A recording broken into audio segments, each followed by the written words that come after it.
Did you watch the New Jersey Devils' most recent game against the Washington Capitals? If you didn't, consider yourself lucky. Sheldon Keefe and Nico Hischier, they weren't too pleased with the overall effort.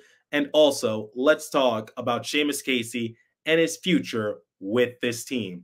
We have a lot to break down in today's episode of Locked On Devils. Buckle up, everybody. You're Locked On Devils, your daily podcast on the New Jersey Devils, part of the Locked On Podcast Network, your team every day. Hi, this is Bryce Salvador, and you're Locked On Devils with Trey Matthews. Scores! Oh, Steven stepped up, nailed him. Brodor's got the puck. What a shot. The Devils win the Stanley Cup. Alrighty now, what is up, New Jersey? Welcome back to the Locked On Devils podcast here at the Locked On Network. I'm your host, college hockey play announcer, Devils Wire for Pucks and Pitchforks, and also part-time credential media member, Trey Matthews.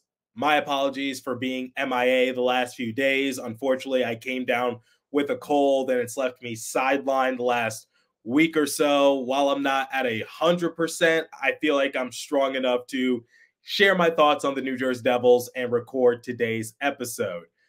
What happened to the Devils a few days ago? Well, they lost to the Washington Capitals by a score of 6-5 in overtime. At least they walked away with a point. That's really the only silver lining. This is not going to be a post-game recap episode. What's on the agenda for today? Well, instead of sharing my thoughts on the overall game, why not share my thoughts on some of the post-game interview soundbites from people like Nico Hischier and Sheldon Keefe, because they said some interesting things to the media that I want to talk about on today's show, and that's exactly what we're going to do. In the first segment, I will play you the soundbite from Nico Hischier and give you guys my thoughts on the matter, where the Devils are at in terms of their overall development and where I foresee them going. Then in the second segment, head coach Sheldon Keefe shared his thoughts on Seamus Casey, because I don't know if you guys have been paying attention, but it seems like Seamus Casey's ice time has decreased by the game. And a lot of people are wondering, has his time run out here in New Jersey? Is it time to send him back down to Utica? What's going on? And then in the third and final segment, going back to Sheldon Keefe, he, similar to Nico, said something very interesting about the team's overall effort after their 6-5 OT loss to the Capitals. And a lot of people were pushing for a coach that holds himself, his players accountable. And that's exactly what Sheldon Keefe said in his post-game press conference, and I want to play it once again on today's episode and give you guys my thoughts on the matter. All right, let's kick off this episode with Nico Hischier's soundbite. Take a listen. How do you look at it as the way you guys came back, or getting down and maybe not the start you wanted? I mean, we didn't deserve to win that game, but obviously good that we fought back and got a point out of it, but on a competitive level, that's not acceptable what we did tonight. What did you particularly have a problem with? We got simply out-competed, out-skated in the first period, and yeah, should not happen. If that's not there every game, you're not giving yourself a chance to win a hockey game in this league. It looked like you responded coming out of the first with the two fastest goals in Devil history. Yeah, I mean, hopefully we would show a reaction after that first period we played here, and I think we talked in here what we want to do, and you could see it the first couple of minutes, but after that we lost it again. So it's got to come shift after shift, and if it's not going, you got to play simple and hard, and that's the way you get back in the game. They did not deserve to win the game, and they weren't really all that competitive. There's a lot to dissect from that specific soundbite, but let's break it up into a few parts, shall we? Nico is right. That was not a good effort from the Devils. Losing 6-5, as a broadcaster who does play-by-play for hockey, anytime I see a barn burner, I say that's not a hockey score. That's a low-scoring football game. But anyway, digressing a little bit, Here's a scoring recap. The Devils went up 1-0 against the Capitals, thanks to Eric Haula at a great angle. But after that, they let up 3 unanswered goals. One of them to Alexander Ovechkin, and he is inching closer to that Wayne Gretzky record. The Devils tied it up in period 2, thanks to Nico Hischier, who scored back-to-back goals 10 seconds from one another. But once again, the Devils were their own worst enemies, allowing 2 more goals, making it 5-3. And then Mercer and Hamilton were able to tie it up. Hamilton scored a power play goal, if you're curious. 5-5, heads into OT, so at least the Devils walk away with something. But Tom Wilson scored the overtime game-winning goal thanks to a bad change by New Jersey, and that's all she wrote. 6-5, gut punch loss. Okay, going back to Nico Hischier's soundbite, I'm going to look at it like this. That was not a good outing from New Jersey. But instead of looking at the glass as half empty, why not look at it as half full? Because the fact that the Devils were able to walk away with something despite not having their best efforts, I'm going to take that as a positive, just because those points will add up come the end of the year. Let's go back to last season, shall we? What was one of the biggest issues that New Jersey was facing? They were leaving so many points on the table. They left a lot of cheese and lettuce on the table, if you would, because the Devils struggled on back-to-back outings, and they would lose a lot of quote-unquote trap games. They got swept by the Anaheim Ducks. They split the Montreal Canadiens. They got swept by the Arizona Coyotes. There's a lot of games that were like that last season where it's just like the Devils were way too talented to lose to teams of that caliber, respectfully, which made it all that more frustrating come the end of the year, where the Devils weren't really mathematically eliminated from playoff contention until early April. And it just goes back to the point that I was bringing up last year, which is you really got to win some of those games. Or if you were to like take some of those games into OT, you would still have some points to play with. Or let's go back a couple seasons ago when the Devils had that historic 52-win season. They went on a 13-game winning streak, but come late December, early January, that team couldn't buy a win to save their lives. But what really helped them maintain their position in the Metropolitan Division was that 13-game winning streak, because they had a lot of points to play with. I get that it's frustrating to lose a game in that sort of manner. And Nico was right. They did not deserve to win that game. But once again, just looking at the glass half full, let's look at the facts. They walked away with a point. That's something. And the Devils lead the NHL in points, albeit they played in the most games at 8, but that's not something to make light of. The Devils, I think, are still in a very good position. And that's what I hope is a difference from this year compared to last year, which is the Devils can find a way to get that point so you walk away with something. You don't want there to be a situation come the end of the year where it's like you missed the playoffs and you could have clinched your way into it had you generated this amount of points. That's exactly what happened last year, because it was a dog race to the final wild card spot. It was between the Devils, Flyers, Penguins, Red Wings were still in the mix. Basically, it was a race to see who was going to get eliminated in the first round of the playoffs, because I don't think that Devils team was going to beat anyone 4 times out of 7. Ultimately, the Capitals got the final wild card spot, and they ended up getting swept by the Rangers. Case in point right there. Yeah, I get that it's frustrating. I get Nico had a good performance because he walked away with 3 points in that outing against the Capitals, and his valiant effort went to waste. But at the same time, don't look at it as half empty. Look at the glass half full, which is Devils are still leading the NHL in points. They walked away with something. And the fact that they didn't play their very best, but they still walked away with that lone point trust me, that's going to make a difference. And hopefully they can do that the rest of the way. That's my main takeaway from Nico Hischier soundbite. All right. We're going to talk about Seamus Casey and his future with this team momentarily. But before we continue, let me tell you guys about Indeed. If you need to hire, you need Indeed. Indeed is your matching and hiring platform with over 350 million global monthly visitors, according to Indeed data, and a matching engine that helps you find quality candidates fast. Ditch the busy work. Use Indeed for scheduling, screening, and messaging so you can connect with candidates faster. And Indeed doesn't just help you hire faster. 93% of employers agree.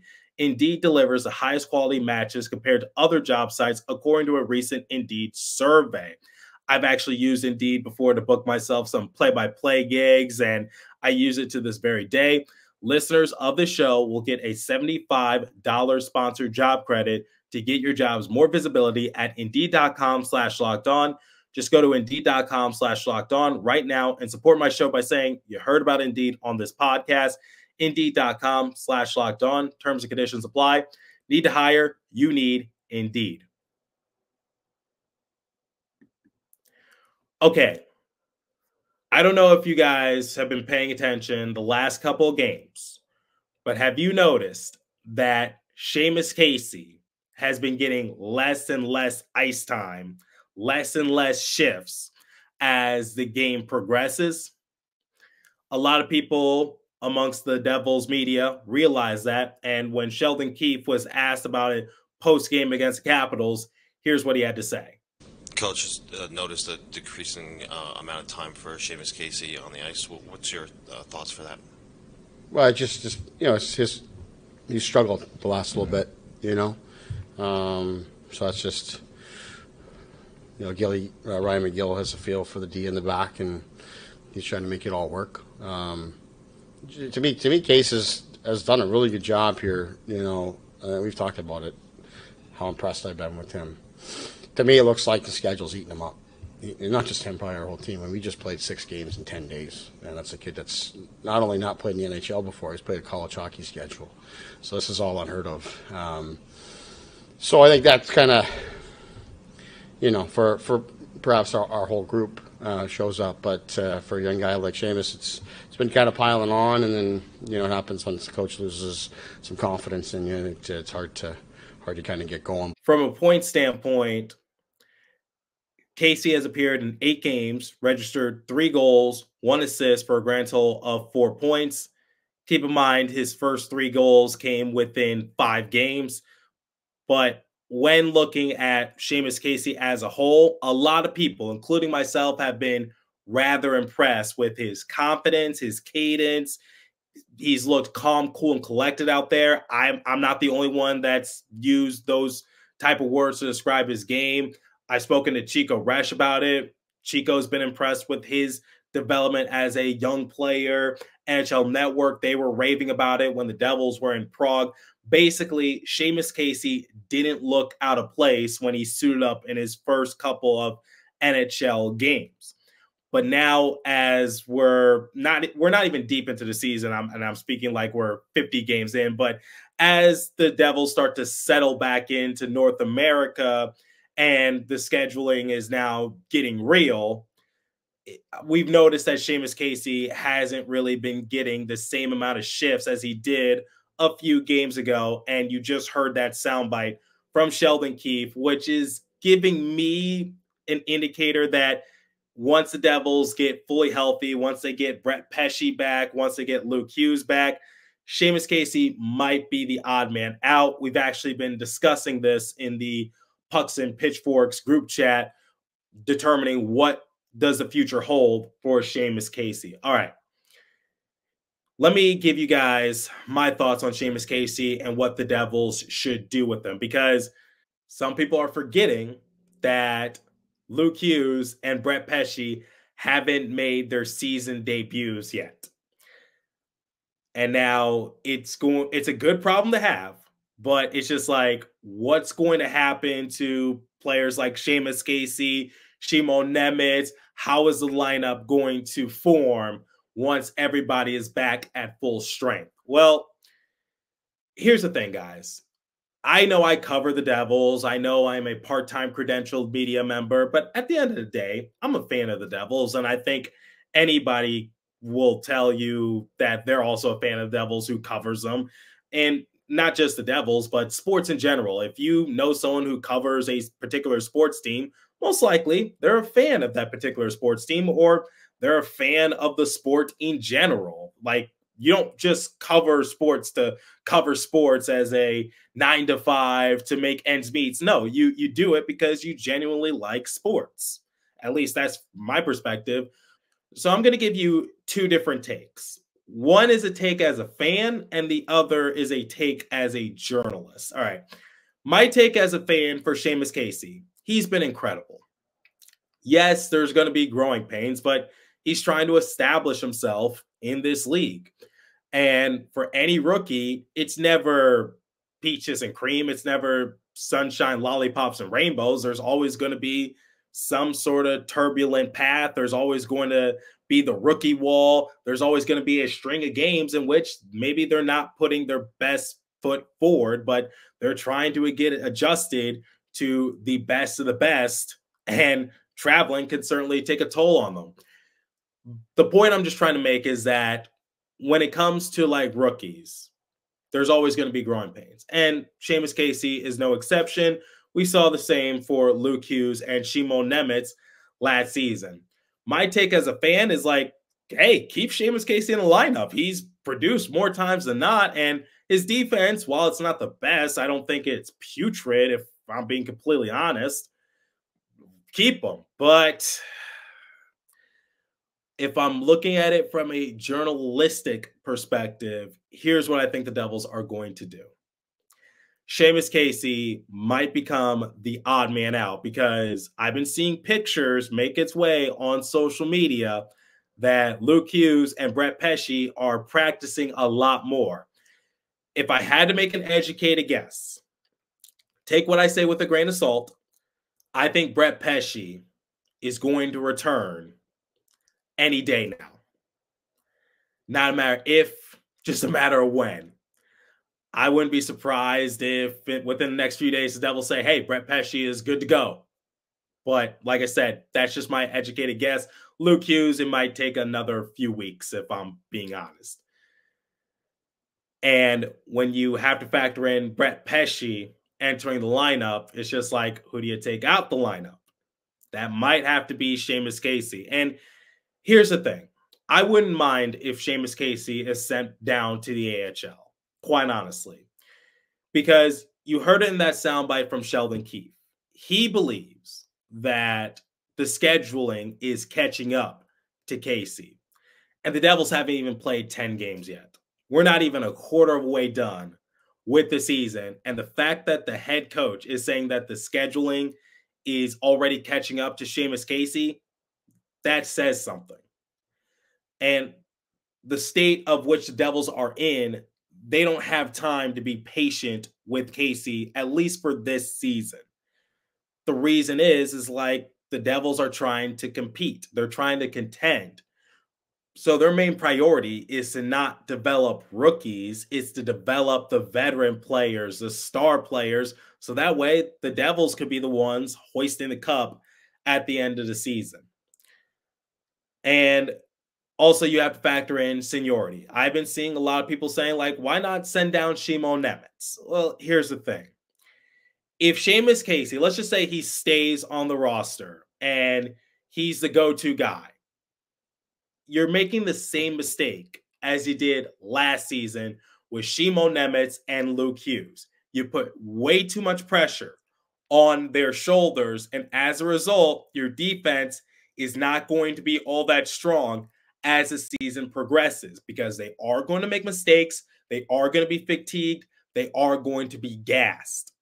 That's what needs to be factored in. And that's why I said before the start of the season, I felt as though that Seamus Casey should have just begun with the AHL. Or if he began his season in Utica and did not travel with the Devils to Prague, I would have had no issue with it, just because I'm like, let him develop. Let him get up to speed with the different type of scheduling, because it's way different at the professional level than it is at the college level. And let me just highlight this point. I'm not saying that Nemec is or will be better than Casey. In fact, Sheldon has said that Nemec has left a lot to be desired for. I don't even think Nemec has registered his first point this season. But the one thing that Nemec has the upper hand on when comparing himself to Casey, and it's a big one, it's experience. Similar to what Chico has told me in the past. How do you give a young defenseman 5+ years of experience in the NHL? It's a trick question. You can't.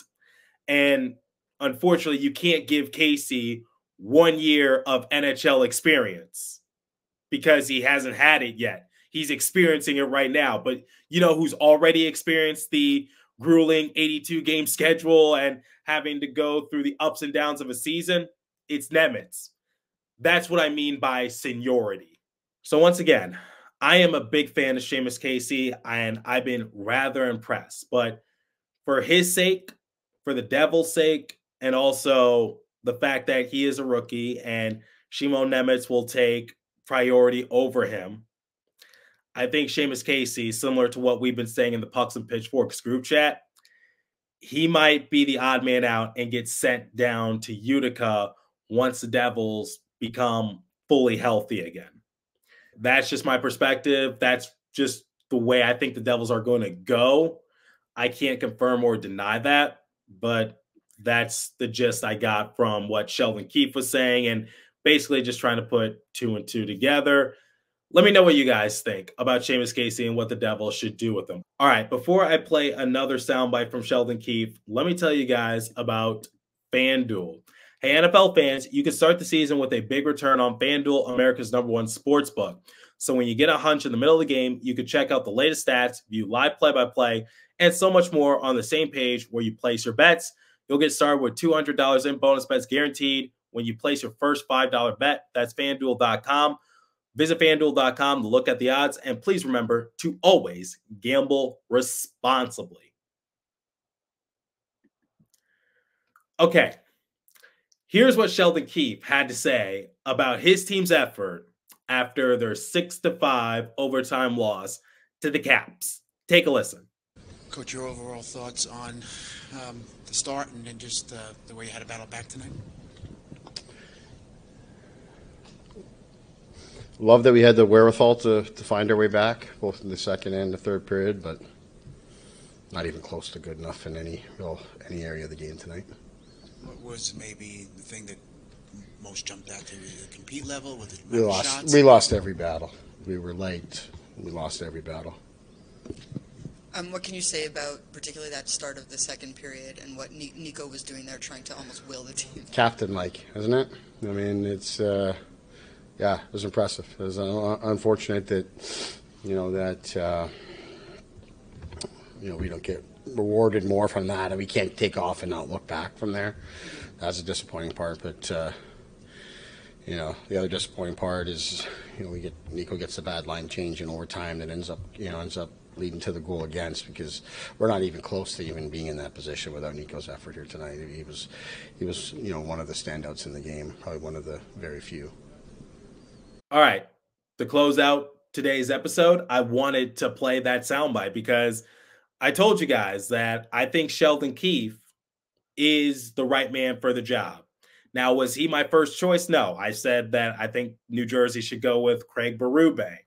A lot of people were looking for a drill sergeant type of coach, and I said, look, you don't need to be like a John Tortorella to get your message across, because if you looked at Keefe's facial expressions, he was ticked off. And I expect when the Devils have their next practice that I'm sure his team is going to hear it from him.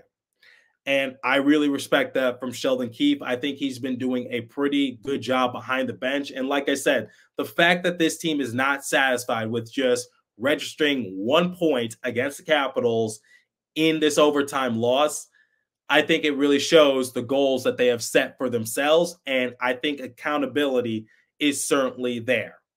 And like I said, I think this team is destined for a lot of great things. Will it be this year, next year, the year after? Only time will tell.